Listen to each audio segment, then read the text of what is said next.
The views and opinions expressed do not necessarily reflect those of Access Fort Wayne, the Allen County Public Library, or any other supporting groups. If you'd like to produce a show, call us at 260-421-1250.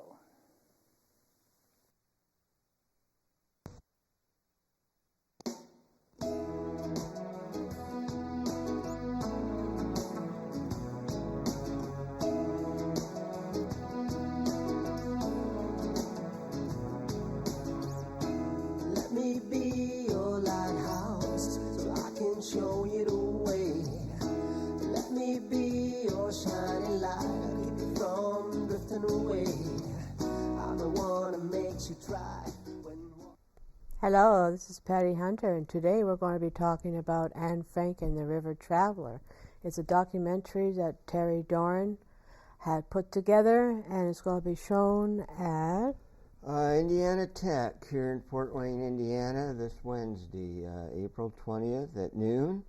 Documentary's a half hour, then there will be a discussion about keeping our rivers clean, led by Abby King, who is the founder of Save Maumee, a grassroots organization, and Abby was the driving force behind the theme of Anne Frank and the River Traveler, which is the trip that Abby and others took, and myself, in April 2014. So this documentary premiere will be during the week. It was the week of Earth Day in 2014. So April 20th in 2014, we were on the river. Why were they on the river? What was the main thing about it? The main purpose of the trip was to call attention to the critical importance of clean water. We have seen since that trip this subject come really into international focus with the problem in Flint, Michigan, which unfortunately is not limited to Flint.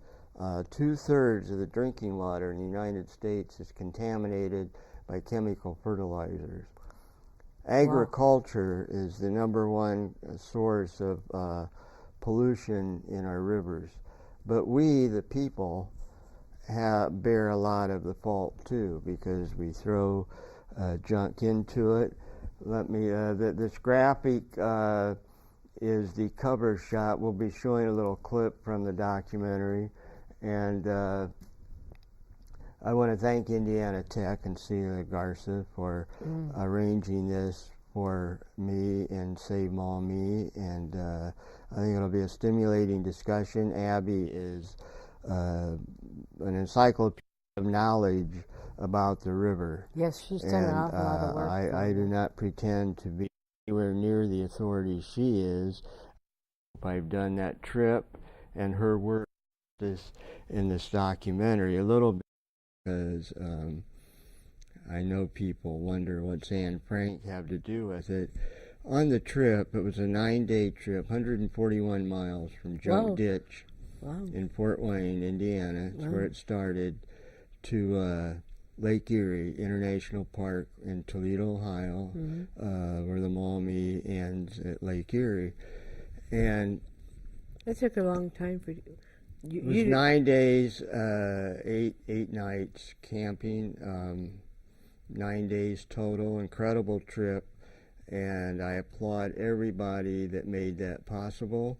That's the canoers, obviously, but also all the support people, the people who cooked, who cleaned, who transported canoes, who donated trucks and hauling apparatus and packed up the equipment and took it to the next site.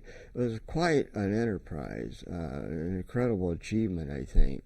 And I applaud Abby for pulling it together, and everybody who participated. And how long did it take for her to get all that done over I have no idea, probably at least a year. She had many meetings planning before the trip started, and the last 2 days, the focus for me as a filmmaker came into play when We camped at a state park about a mile from a little town on the Maumee River called Grand Rapids, Ohio. Grand Rapids, yeah. Oh, out there. And my friend Bill White, who also was my savior, really, he brought a 2-person tent with cots and a Mr. Heater. I'm a wimp. I wouldn't have survived a night on that trip. Oh, and a lot of people said, my daughter, don't go, you can't do it. Well, probably I couldn't have. I'd had to camp like most of the other people did. But anyway, you did good. Bill was a joy to be with, to work with. And then in Grand Rapids, Ohio, we're having lunch, and he's telling me about the school that he attended in the 8th grade that is located just a couple miles outside of Grand Rapids, Ohio, on a hill overlooking the Maumee River. It was called Nazareth Hall Boarding School. It was a Catholic military boarding school. Bill was sent there in the 60s, early 60s, for the 8th grade because his parents felt that there was something wrong with him because Bill could not abide the Catholic doctrine. Conform? Could not conform. That's another way of putting it. That's a good word. And his parents sent him there not for punishment, but out of love, feeling, like going to a doctor. There's something wrong with our son. This will do him good. This will help him. This will set him straight. And everybody wore, it was all boys from all over the country, and maybe even other countries, who went there. It's a pretty elite school. It's pretty much for wealthy kids. And Bill just didn't like it. Everybody wore a military uniform. You marched in cadence from the chapel to the cafeteria. It was all run by nuns and priests. I think maybe a basketball coach was maybe not a priest. But anyway, that was his story, and he'd never been back. I mean, what a coincidence that on this trip, I'm not sure, he probably was aware where it was and everything, that we would be going through it on the trip.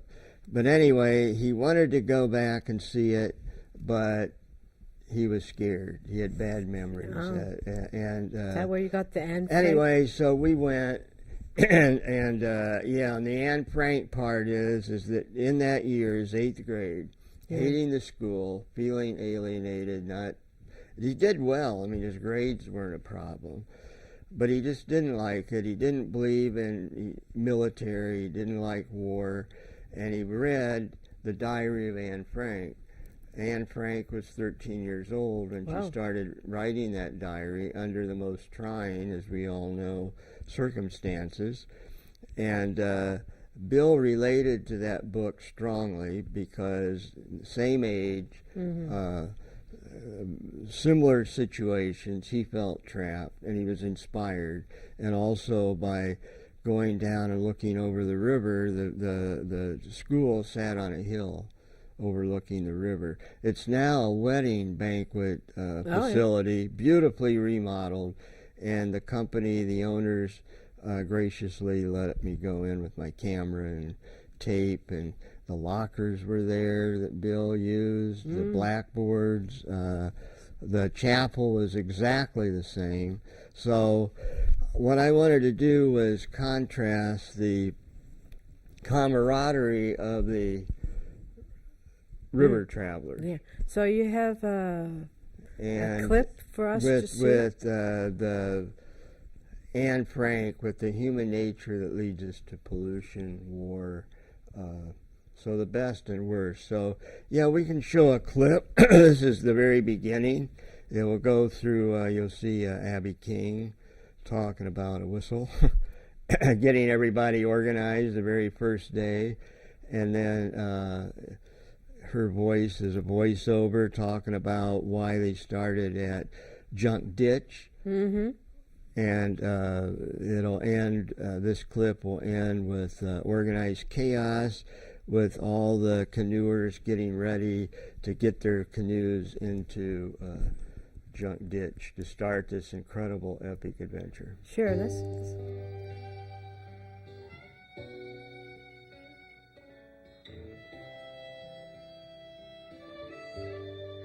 Peaceful in the sense of nothing else matters when you're on the river.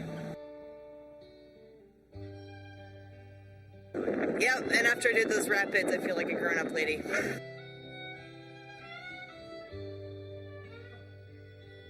141 miles from Junk Ditch to Toledo, Ohio. Junk Ditch in Fort Wayne. What are you feeling right now? It was very rewarding and eye-opening. Just all the good and the bad things that you see along the way. It's a show of force and a demonstration of love for the rivers.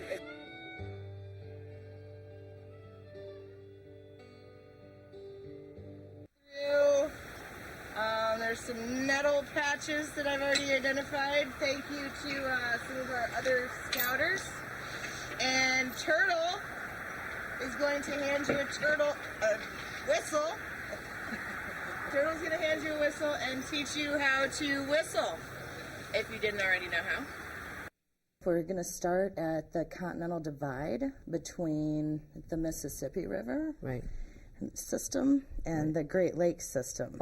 So that is right there at Eagle Marsh. So think of it, it's like Smith and Angle Road.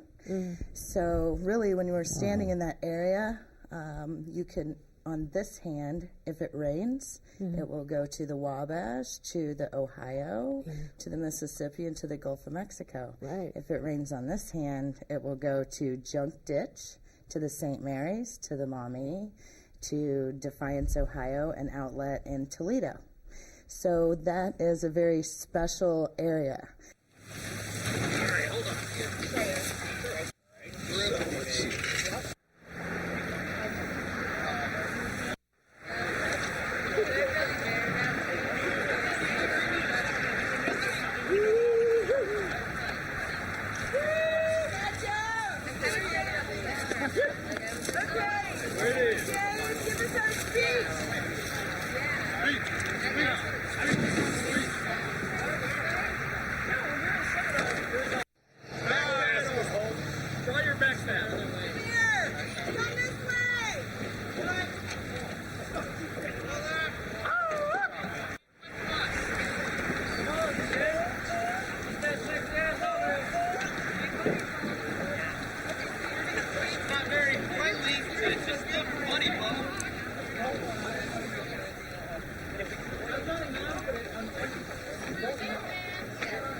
Wow, I saw that guy standing up with doing the canoeing. Wow, didn't fall off at all. Yeah, well, he was sort of a guide, I think, especially at Junk Ditch.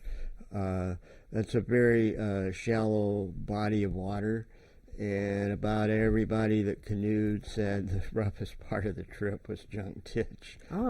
Because it was shallow and a lot of debris, and I'm sure they were very excited to come out of Junk Ditch into the St. Mary's and then on to the Maumee.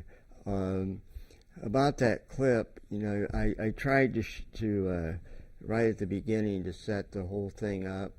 You hear the beauty of the river, you hear the young lady with the wind in the background talking about those rapids made me a grown-up lady because I like that effect of that sound. It made it, I thought, somewhat realistic.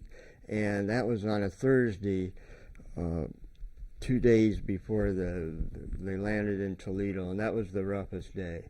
There were some canoers could not make it. They had to turn back. I mean, they had to go out and really rescue them in a sense. I mean, nobody fell over or anything into the water, but the wind was just so severe they couldn't, some of them couldn't, just had to stop. So we're going to show this. And then you'll see, and then you'll see the Junk Ditch, and then that last clip, was actually on their way to Toledo, the last hurrah. And this clip we have right here. Well, this graphic is Pluto, one of the travelers. He didn't canoe. She didn't canoe, but took a lot of pictures. And this picture I took from a canoe, the only time I was out in a canoe. And the reason I like it is you'll see here in the middle a garbage can. Oh, yeah. And one of the most telling things in the documentary, which is later in the documentary, one of the young canoers, I asked, what was your impression? It was about the last day, this entire incredible trip. He said this, an abundance of trash. Oh, boy. That's a stunning statement. That's so and much. This picture captures that because you see these two young men, canoers, with a garbage can that they had picked up in the Maumee on the riverbank. If that doesn't sum up the problem we have with people throwing trash, a garbage can. They're trying to clean up the river itself. Yeah. And yeah, you started asking me a question. I went to this picture. Did you have a question? Not really. Well, I want to also thank Roxanne, who made the flyer that we opened the show with. Job. Yes, she did a decent job. And we had other photographers. I did not videotape the entire thing. Justinian Innit was a photographer. He made a shorter documentary piece on the trip. It's really, really good. We got one more topic to talk about. Eric Mulberg, who works here at the library, Access Fort Wayne. He and Justinian both canoed the entire trip. And Tim Zink, who went about half the trip because of work requirements, but he helped me so much. And then Ellie Bogue, who from the News Sentinel gave me her footage. So anyway. That event that we belong to, TRAC, Three Rivers Art Center for Kids, we have a bulletin or a flyer that's all about Riverdrums, and he's going to put it on to show you what the bulletin looks like. Yeah. So. And I also want to thank Bob Hunter, who's doing audio, and I think you know Bob pretty well. He's your husband. Bob edited Anne Frank and the River Traveler. Oh, he did a good job. So thank you, Bob. Anyway, Riverdrums. This is I got inspired by the river on that trip, and we're doing another big river project, June 19th. Yes. And again, I want to say April 20th is the documentary premiere at Indiana Tech. It's Wednesday, this coming Wednesday. It's free, open to the public. You don't have to be a student or faculty at Indiana Tech. It's open to the public, so I hope you'll show up. It's people will come. Abby will lead a stimulating discussion, I'm sure. For Riverdrums, Fort Wayne is on Three Rivers, hence we call ourselves Three Rivers Art Center for Kids, TRAC, and the Maumee is one of the three, St. Joe and St. Mary's the other two, and I guess because I got so infatuated with the river that decided to kind of incorporate a lot of the ideas of TRAC, which is to raise awareness about abuse through art and public discussion, and putting all that together into one day, June 19th. It is Father's Day. It's on the Wells Street Bridge. That's on the St. Mary's. And beautiful view of Fort Wayne. It will be from noon to 4, and then an intermission, and then 6 to 10. So we'll have a full schedule out, but Alicia Pyle and Trinell, who are on your show, are going to open it at 12 noon. And another interesting thing about June 19th, the date, which I wasn't aware of when I scheduled the date, is that is the last day of freeing the slaves. So it's a big date in American history. Wow. Slavery, a terribly dark stain on the American soul. And slaves becoming free people and celebrated on June 19th just makes this extra special. Is it like 200 years old or something like that? Indiana's 200 years old. That's another thing in terms of history. Indiana was founded in 1816. It means land of Indians. And that's why on this graphic poster that we showed, we have a picture, a painting by a wonderful artist, Nancy Lutz, of Little Turtle, the great Miami chief. Now, this is not a Native American event. It's inspired by Native Americans who founded this area. Yes. Anthony Wayne invaded this area, a point I make in my documentary. And Little Turtle was a great Miami warrior. He twice defeated U.S. armies. And the third general sent here by George Washington finally won, if that's the word, and changed the name from Kikianga, a beautiful name, to Fort Wayne, a military name. What does Kikianga mean? What's it It's said to mean blackberry patch. Blackberry patch. Yes, which is a beautiful Kikianga's a nice meaning, and Kikianga is beautiful. And Kikianga was located at the mouth of the Maumee near Lakeside Park. Oh, wow. So there is a connection, definite connection with Riverdrums and Anne Frank and the River Traveler, and that's the Maumee River. So some of the performers, there will be native drummers as well as singers and some dancers, dance collective. Pineapple Project from the Dance Collective. We're very happy they're going to be part of it. Megan Mason from my daughter's dance studio, Steppin' Out, is bringing she's a teacher there, so she's bringing some of the kids that dance there. And Steve Bashi of Bashi Martial Arts, as well as Chrome Cats. They're hip-hop singers, duo, brother and sister. They're excellent. And my brother's band from Bloomington, Blind Uncle Harry. Blind Uncle Harry, they're pretty good. They're actually Blind Uncle Harry. He has some, what shall we say, unconventional songs. But they're good. And maybe a sing-along he might pull out of his hat on June 19th. Steve Bashi is offering free martial arts classes. And we're also having a face painter as well as artists to work with the kids. That'd be good.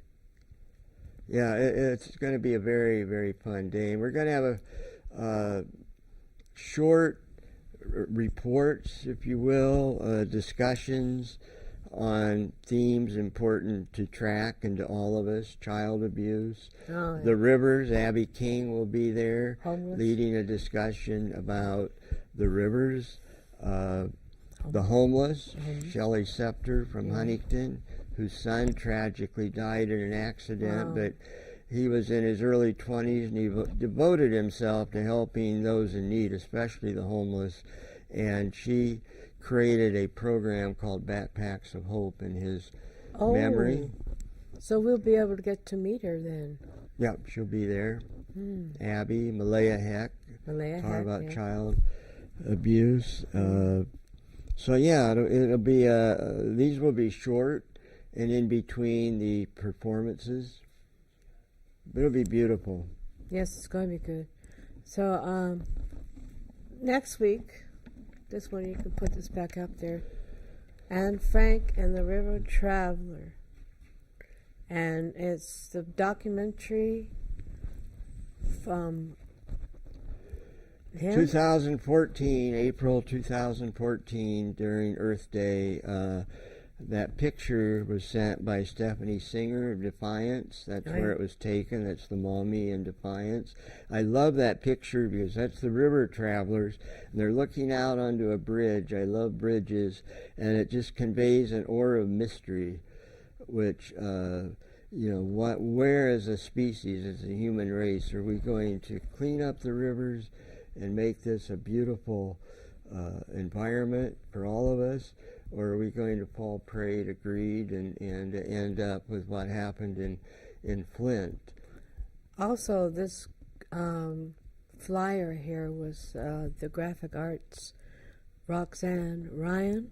She was the one who did the print on that beautiful picture. She did put our logo in track at the lower left. So right beside my Patty's page there. Yep. So she did a very, very excellent job. Thank you, Roxanne. You're very, very wonderful. She did the other flyer for Riverdrums as well. She's just excellent. That's why we have her. So, I want to give my daughter Cayman credit. She designed the track logo, and yes. I hope she'll be part of Riverdrum. She voiced Anne Frank in the documentary. There's 2 quotes from Anne Frank. As I said, I try to combine Bill's story with the bigger story of, bigger in a sense, of more people involved, of the entire trip, which started, you saw in the clip, at Abby's friend's house out by Junk Ditch and ended in Toledo, Ohio. So next, on the 20th, what day is it? I forgot. Wednesday. Next Wednesday at 12 noon? 12 noon. See the entire documentary. You see the triumphant entry into International Park. Very exciting. You'll hear their impressions of what it meant to them to be on this trip. How they feel about it. Yeah, it was. It was good. I seen some of it. Very good. So this is Patty Hunter, and thank you, Terry Doran, for coming Patty. on to my show. Thank you so much. And I say to my audience, do come to this screening. It's next week, next Wednesday, and we'll see you next week. And I hope that you have a wonderful week and good weather. Bye-bye.